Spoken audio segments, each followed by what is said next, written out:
Toreki et moi, on voulait le même maître.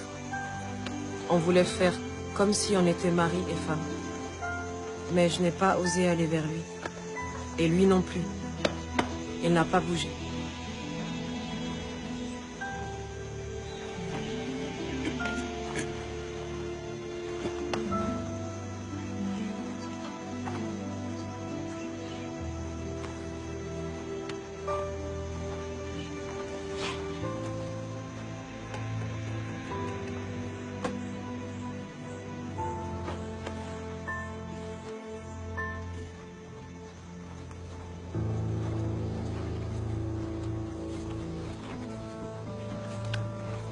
Est vendu 270 captifs, dont 136 répartis en 18 lots de 3 à 6 membres.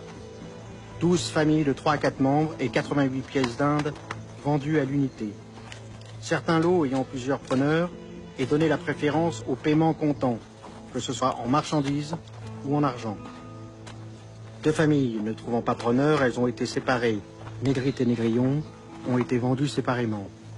Pour ceux qu'au contraire on se disputait, ils ont été vendus aux enchères. Et nous avons tiré de chacun d'eux plus que ce qu'ont rapporté de nombreux lots. Regardez ces muscles. Voilà un mulet qui sera dur au travail. 180. 180 nous sommes. 200, monsieur, 200. 230. 230 nous sommes. 230. 300. 350. Allons, ne laissez pas passer pareille pièce. 950. Oui, monsieur. 1000. 1100, qui dit mieux, personne? 1100, adjugé à monsieur Bonnefond. Nous avons maintenant une perruche exceptionnelle. Et nous allons là aussi commencer les enchères à 150. 180. 180 nous sommes. 220. 250. 280. 300. À 300 nous sommes. 300, 330.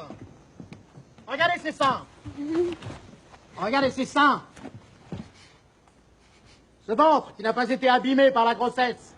Ces fesses dures et musclées. 350. 350 nous sommes. Nous avons 400 ici. 400 personnes ne couvrent l'enchère. 400 adjugés à monsieur Dessart. Nous avons maintenant une troisième pièce à nouveau exceptionnelle. Très bel achat, mon oncle. Regardez son torse. J'avoue, elle me faisait envie. Regardez ses épaules.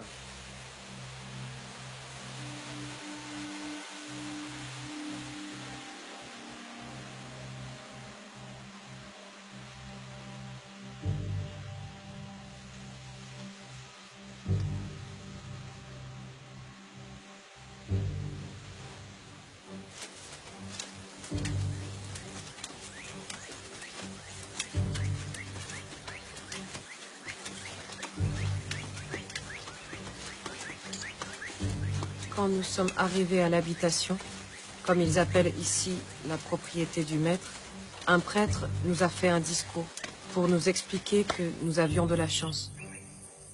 Grâce aux Blancs qui nous avaient amenés ici, nous allions entrer dans la communauté de Dieu et nos âmes seraient sauvées. Des dieux, nous en avions, mais il nous a expliqué qu'il n'y a qu'un seul Dieu et que si nous ne vivions pas dans l'amour de ce Dieu, nous brûlerions en enfer, jusqu'à la fin des temps. Je verserai sur vous une eau pure, et vous serez purifiés. De toutes vos idoles, de toutes vos souillures, je vous purifierai. Je vous donnerai un cœur nouveau. Je mettrai en vous un esprit nouveau. J'enlèverai votre cœur de pierre, et je vous donnerai un cœur de chair. Je mettrai en vous mon esprit. Alors, vous suivrez mes lois. Vous observerez mes commandements, et vous y serez fidèles. Avance. Ton nom est Sacriste. Et puis, on nous a donné un nouveau nom. Eulalie. Personne ne nous a demandé notre nom. Tu t'appelles Euseb. On a fait comme si nous n'en avions pas. On m'a juste dit, ton nom est Délie. Ton nom est Délie. Et de ce jour, on ne m'a plus jamais appelé autrement. Tu t'appelles Jean-Baptiste. J'ai appris plus tard que Toriki avait été appelé Saint Jean.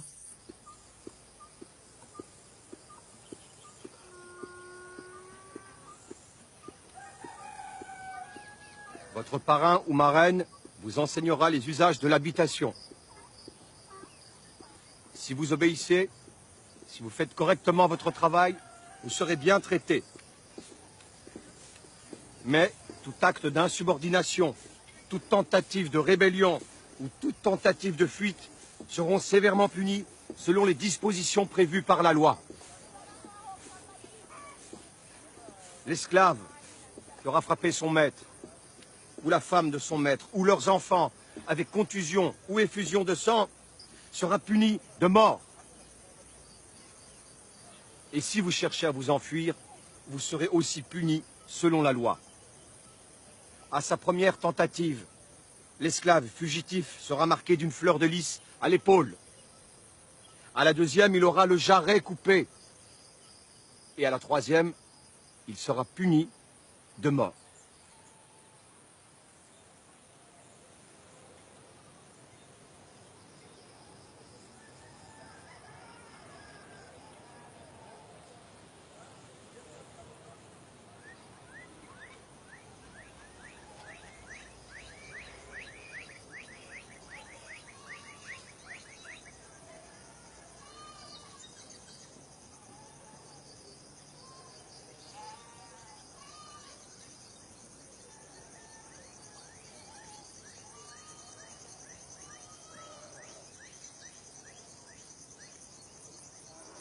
Le commandeur sonne le réveil au lever du jour.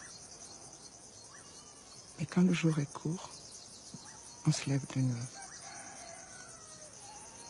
Après, c'est la messe, comme ils disent. Une sorte de prière pour leur Dieu. Et après, on part au travail.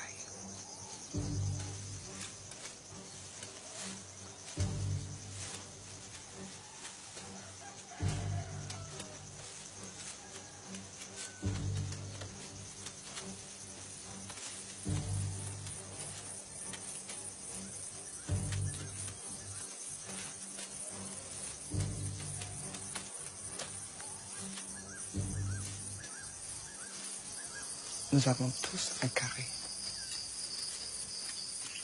Tu y cultives ce que tu veux. Et ce que tu récoltes t'appartient. Tu peux le manger ou le vendre. Mais tu peux venir dans ton carré que le samedi. Samedi jardin qu'ils appellent ça.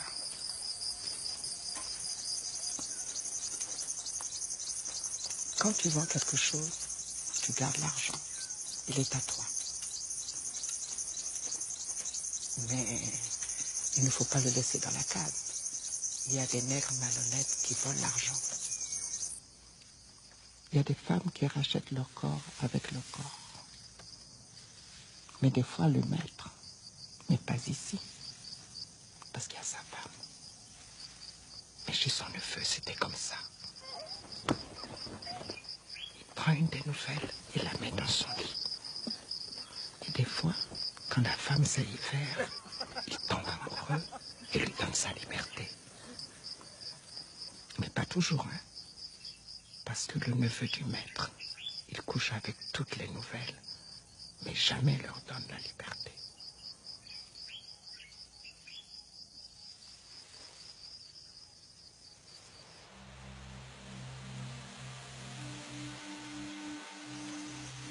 Tu peux racheter ton corps. Ça veut dire racheter ta liberté. Et la plupart des nègres qui travaillent dans ce pays de malheur meurent au travail avant d'avoir pu économiser assez. Il faut tellement d'années pour économiser que t'es vieux et plus bon à rien quand tu y arrives. Et tu fais quoi quand tu es libre? Tu traînes dans les rues sans travail, sans rien pour dormir ou manger. Tu en verras des libres quand tu iras en ville. Tu verras des pauvres nègres qui ne sont que des vieilles loques. Et les quelques-uns qui ont réussi à gagner de l'argent, c'est parce qu'ils ont tellement bien servi les Blancs qu'on leur a donné des primes. Mais ils sont devenus blancs dans leur tête.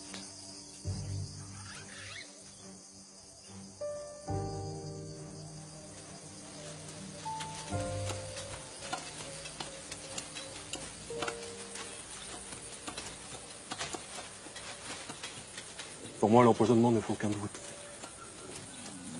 Il est mourant. Il ne doit avoir été causé que par le poison. Alors quel poison? Je ne sais pas.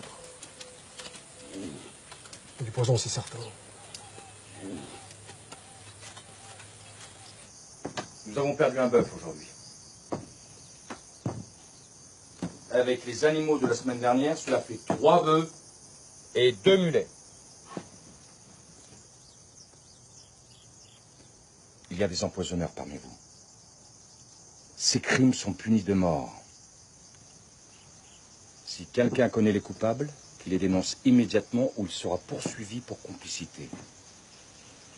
Je vous tiens tous pour responsables. Vous allez devoir me rembourser le prix des vêtements. Pour cela, vous travaillerez le samedi et le dimanche pendant 1 mois.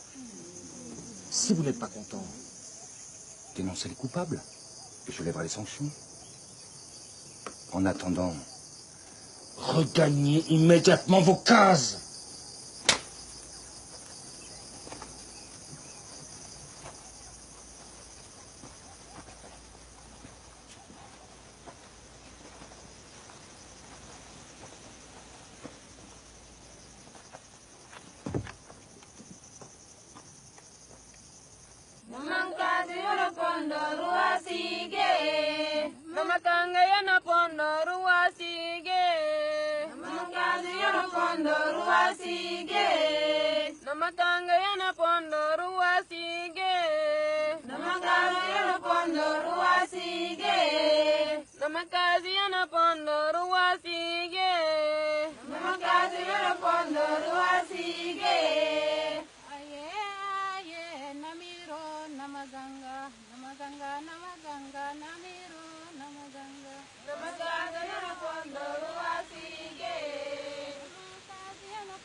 Si nous voulons mettre fin aux infâmes activités des empoisonneurs, vous devez, gouverneur, laisser les colons libres des moyens par lesquels ils y parviendront.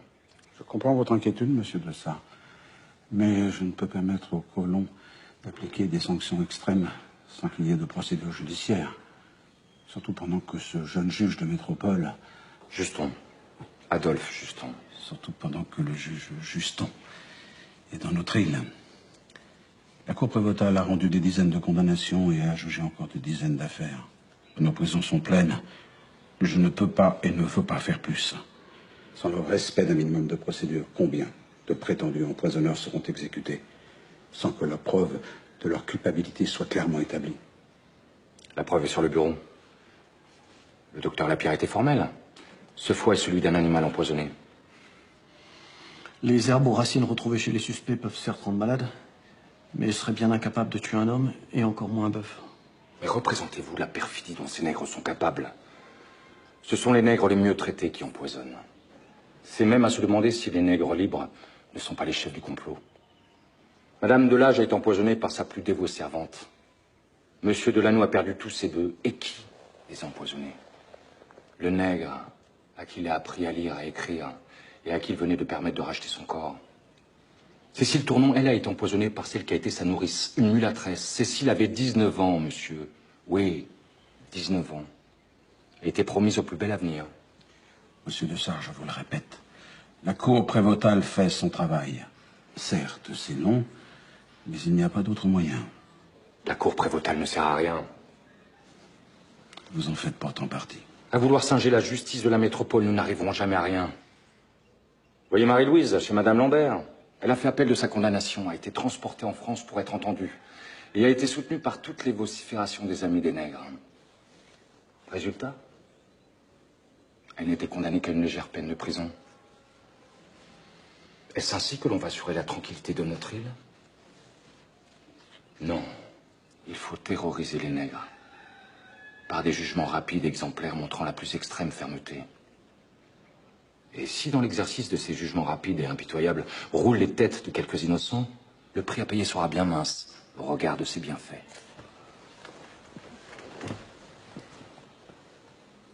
Messieurs,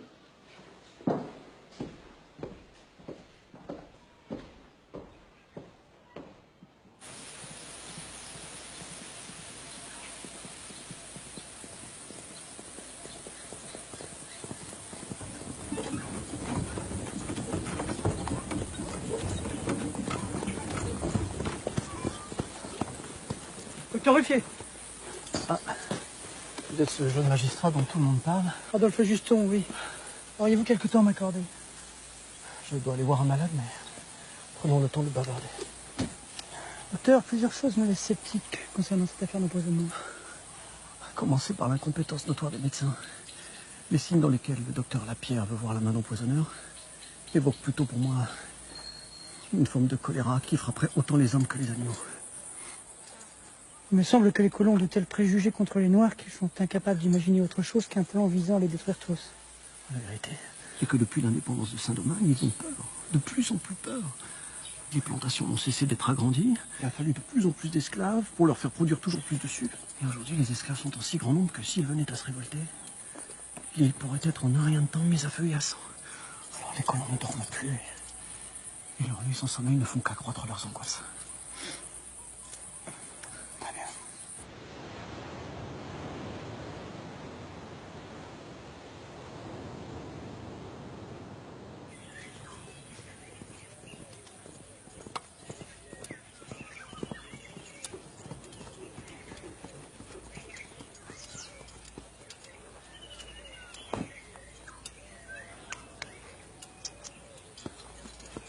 Inutile de vous présenter, monsieur Juston. On parle tellement de vous ici que je pensais bien vous voir arriver un jour. Sachez, monsieur de Sart, que l'on parle aussi beaucoup de vous.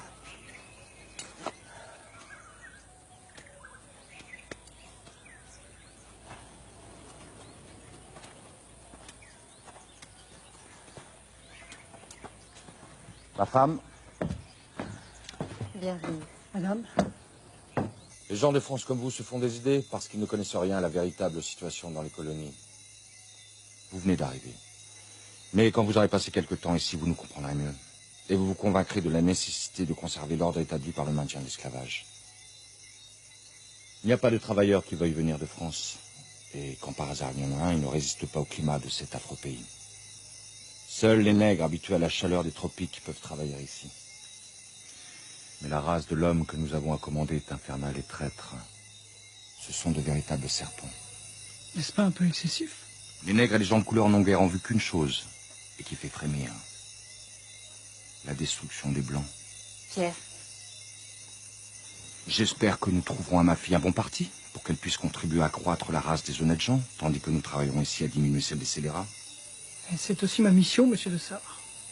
Ce n'est que par les moyens les plus sévères, les exemples les plus marquants. Et en vérité, il faudrait inventer de nouveaux supplices pour faire périr les scélérats, que nous parviendrons à maintenir notre tranquillité pendant encore quelques années. Pourtant, il me semble que vous n'avez jamais été aussi prospère. Les colonies ne redeviendront jamais ce qu'elles ont été. Mais si le gouvernement veut la conservation des colonies et les protège un peu plus que par le passé, nous rétablirons notre fortune. Croyez que ce n'est pas rien d'avoir acheté chaque année 10, 15, 20 nègres pour remplacer ceux qui sont morts. Mais ils se donnent la mort avec une facilité déconcertante. Merci.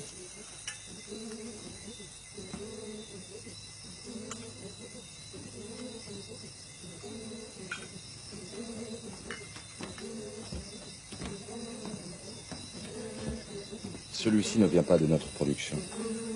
Notre café n'a pas donné cette année. Il vient de chez notre voisin. Et à la vérité, je crois qu'il est meilleur que le nôtre.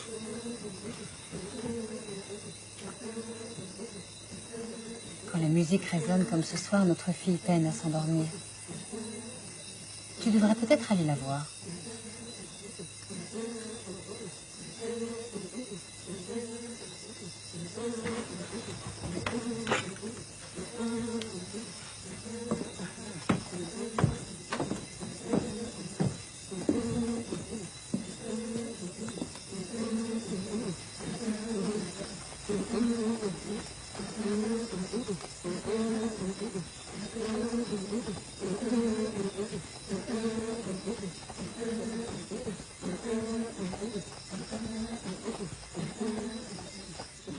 Si cette musique peut tourner la tête à des hommes faits, Dieu sait comment elle peut tourner la tête d'une jeune fille d'à peine 13 ans.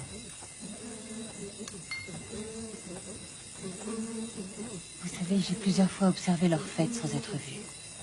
Vous n'avez pas idée du point auquel les mouvements des deux danseurs sont à l'opposé de la pudeur. Voyez le nombre de mulâtres. Presque tous sont les enfants naturels de colons mariés. Ces hommes qui ne serreraient jamais la main d'un nègre n'hésitent pas à étreindre une négresse parfois de force pour satisfaire leurs envies.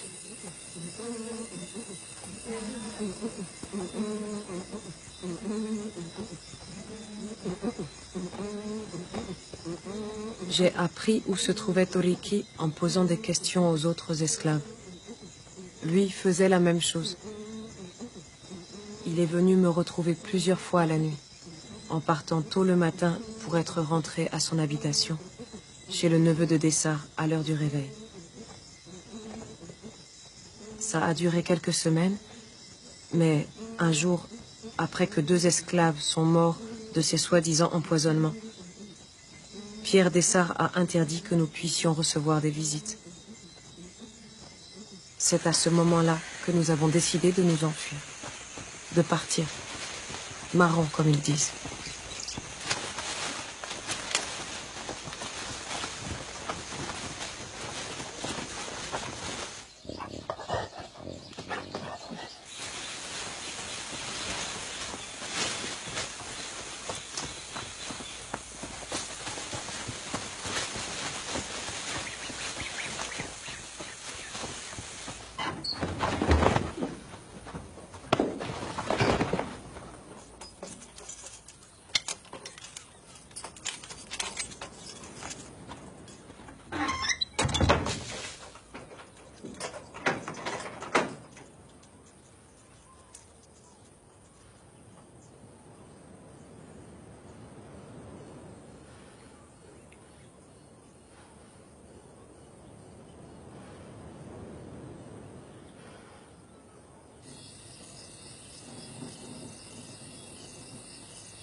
Je vous traite tous comme mes enfants.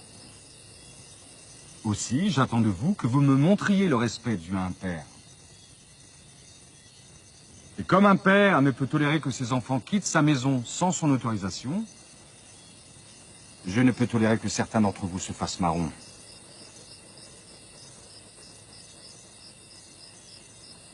Vous connaissez tous les peines encourues en cas de fuite. Le gouvernement nous a demandé de ne plus appliquer les mutilations.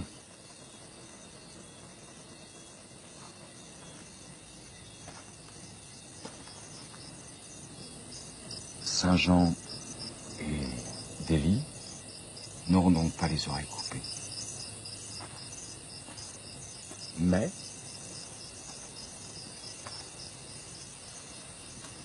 la justice veut qu'ils reçoivent les châtiments qu'ils méritent.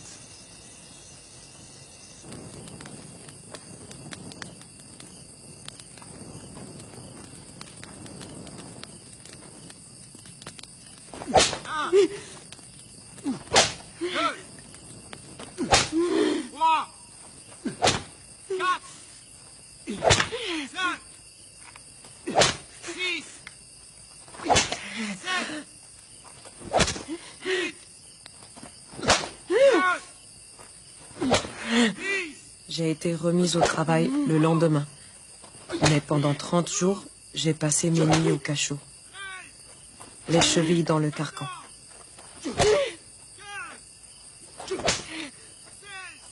Avant de m'enfermer, le régisseur frottait mes plaies avec un mélange de citron et de purée de piment.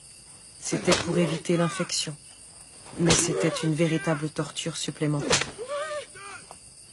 Et à ce moment-là, j'aurais préféré être emporté par la gangrène plutôt qu'avoir à subir ça. Toriki, lui, est resté 3 jours au piquet, sans manger ni boire. Après quoi, son maître, le neveu de Pierre Dessart, est venu le rechercher. Toriki ne pouvait même plus marcher. On a dû le mettre dans une carriole.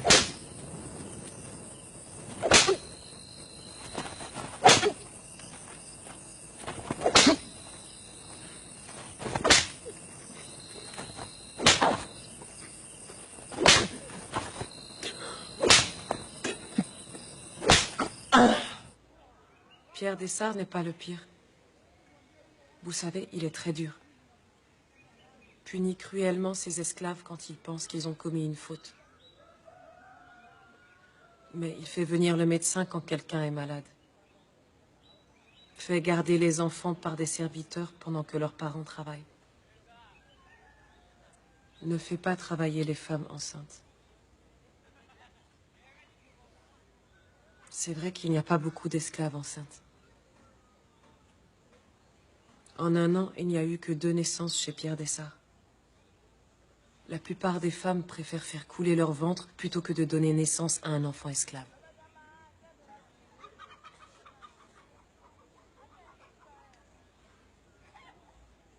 Le pire, c'est Bonnefond, le neveu de Pierre Dessart. Il n'est pas dur, mais cruel. Chez lui, les femmes travaillent jusqu'à ce qu'elles perdent les os. Et recommencent le lendemain dès qu'elles ont accouché. Toriki m'a raconté qu'il n'hésitait pas à fouetter même les enfants. Et il a battu des esclaves jusqu'à la mort.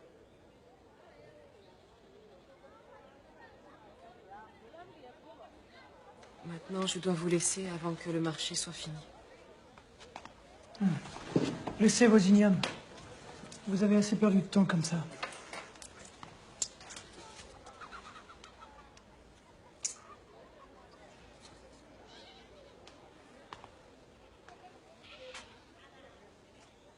Vous savez, certains esclaves ont appris à lire.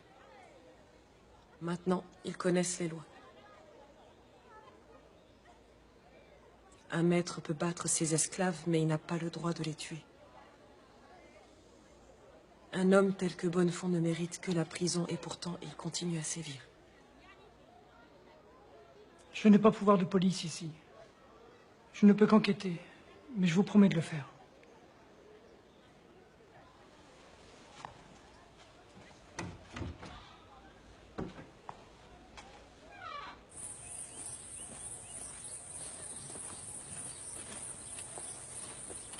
Arrête-toi.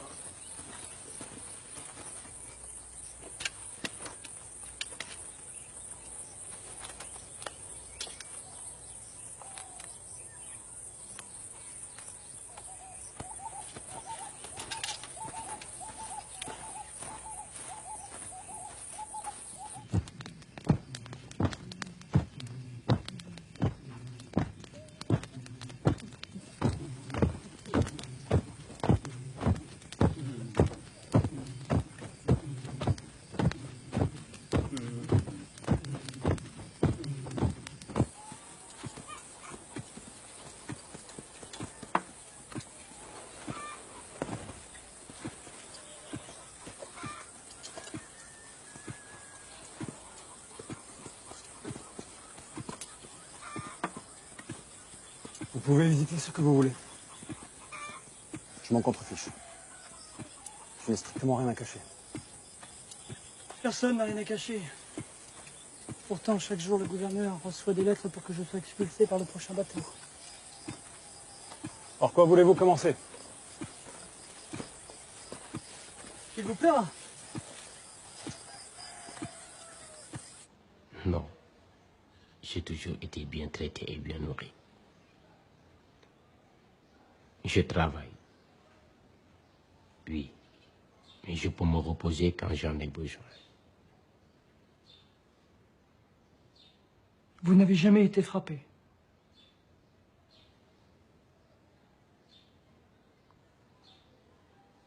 Jamais.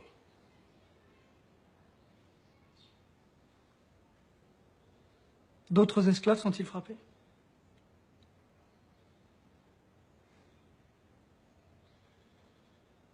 Non.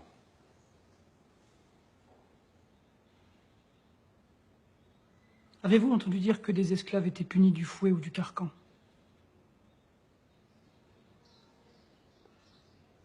Non. Vous n'avez jamais entendu dire que des esclaves étaient cruellement punis pour avoir osé répondre à leur maître?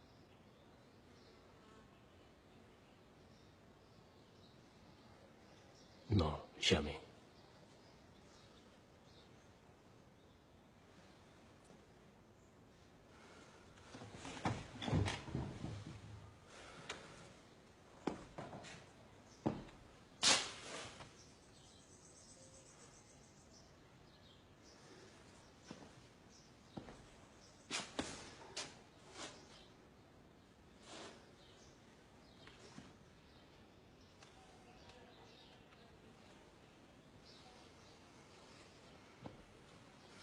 De quoi as-tu peur?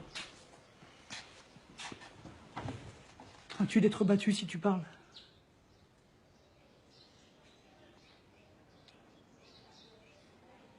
Tu cherches des preuves de mauvais traitement. Des punitions. Parfois des tortures. Toi et tes amis, vous voulez qu'on en parle?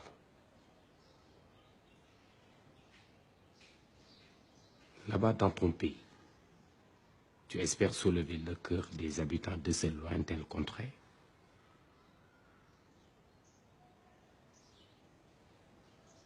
Tu espères qu'ils vont mêler leurs larmes avec celles des pauvres noirs? Dis-moi, l'esclave sera-t-il assis sur un trône d'or? Cela le rendra-t-il moins esclave?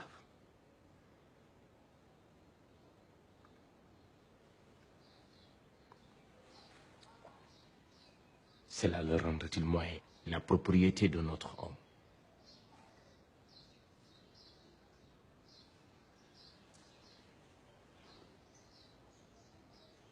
N'est-ce pas contre cela que tu dois te dresser? Contre le droit d'un homme à posséder un autre homme.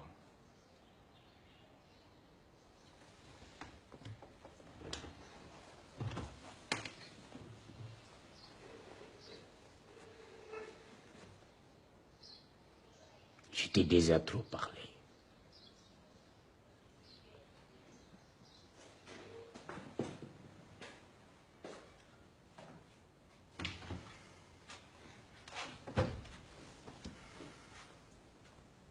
J'ai vu un planteur employer un coffre de fer, y enfermer la triste victime de son despotisme et le faire placer assez près du feu pour lui causer une douleur très vive.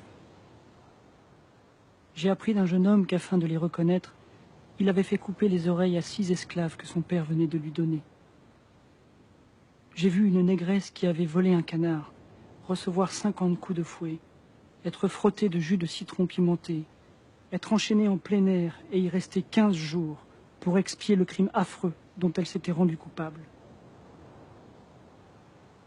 J'ai vu, mais je m'arrête. Je suis là de décrire des atrocités.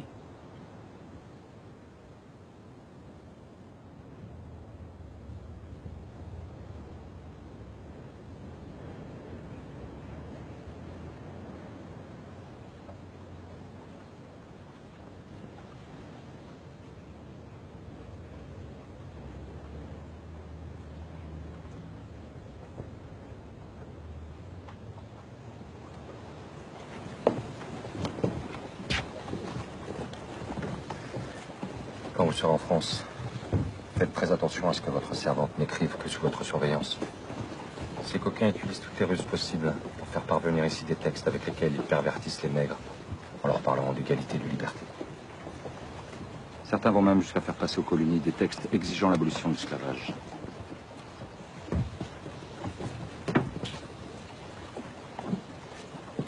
Tiens, quand on parle du diable, il arrive.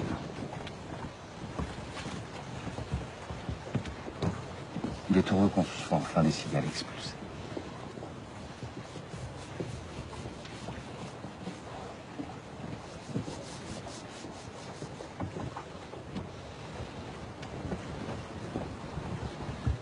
Je vous souhaite un bon voyage.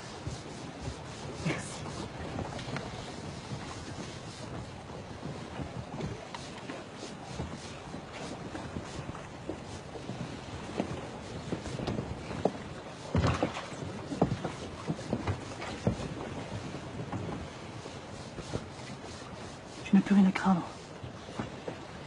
Dès que tu poseras le pied en France, tu seras libre. Libre et servante.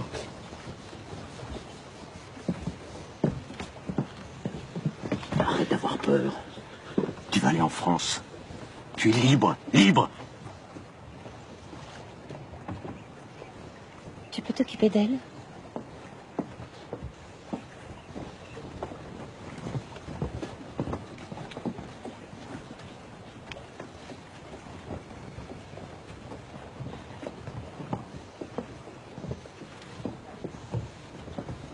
Que votre séjour ait été abrégé, disons. Avez-vous pu finir votre travail, monsieur Justin? Oh. Je crois que quelques mois supplémentaires n'auraient pas apporté d'éléments nouveaux. Ce que j'ai vu est assez. Bien que je ne partage pas ses idées, je remercie votre mari de m'avoir ouvert et sa maison et son cœur. Il a promis de nous rejoindre dans 2 ou 3 ans maximum, mais je n'en crois rien. Et pour moi, je souhaite de ne jamais revenir dans ce pays. J'y étais heureuse, mais je n'en supporte plus le climat. Je croyais que vous partiez pour votre fille. Ah, Dieu merci, elle se porte bien. Non, je ne parle pas de la chaleur et de la pluie, mais des idées et des gens.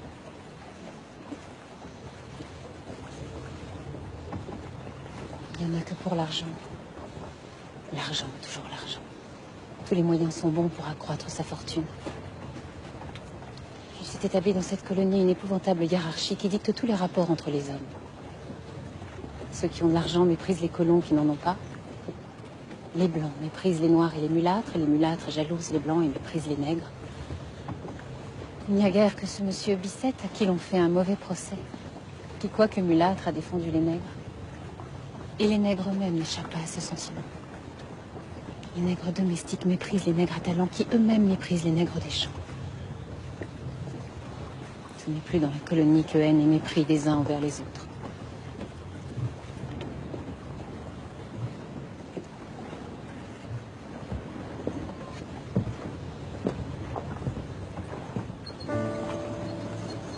Sucre brut ou raffiné, café, cacao, indigo, coton, poivre, alcool de canne, madrier d'acajou. Les cales et entrepôts du bienfaisant sont chargés des marchandises qui, outre l'argent liquide, ont servi au paiement comptant des esclaves.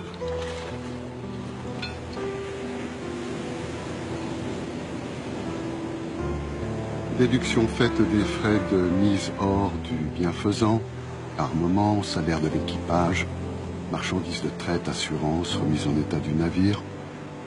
Le bénéfice à attendre de cette campagne de traite est 4 fois plus élevé que ce qu'aurait rapporté tout autre investissement.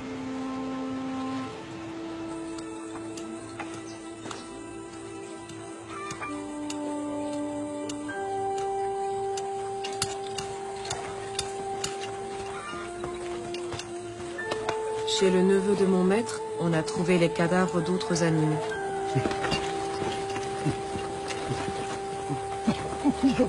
Le maître de Toriki, Bonnefond, l'a accusé d'empoisonnement ainsi que 2 autres esclaves, Eusèbe et Solitude, qui attendaient un enfant. Ma marraine savait que Bonnefond voulait punir sévèrement Toriki. parce qu'il a osé parler à ce magistrat qui vient de quitter l'île. Les juges les ont condamnés à mort tous les trois, mais ils ont attendu que la femme Solitude accouche avant de la faire pendre.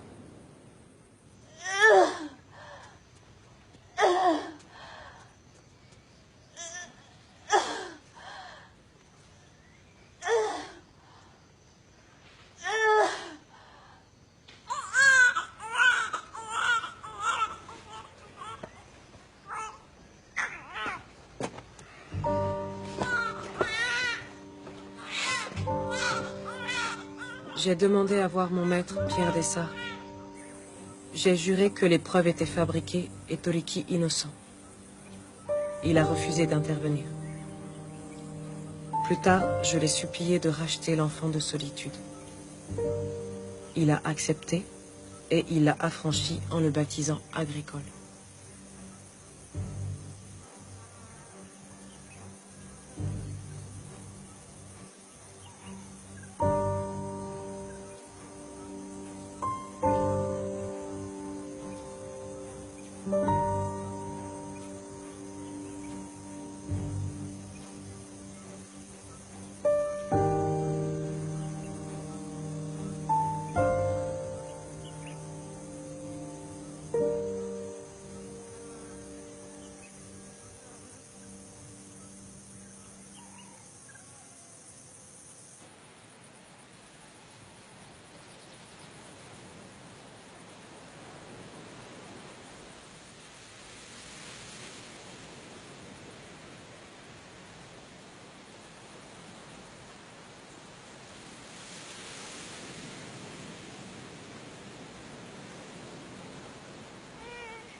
Normalement, les esclaves baptisés, et Toriki l'avait été, doivent être enterrés au cimetière. Mais on lui a refusé.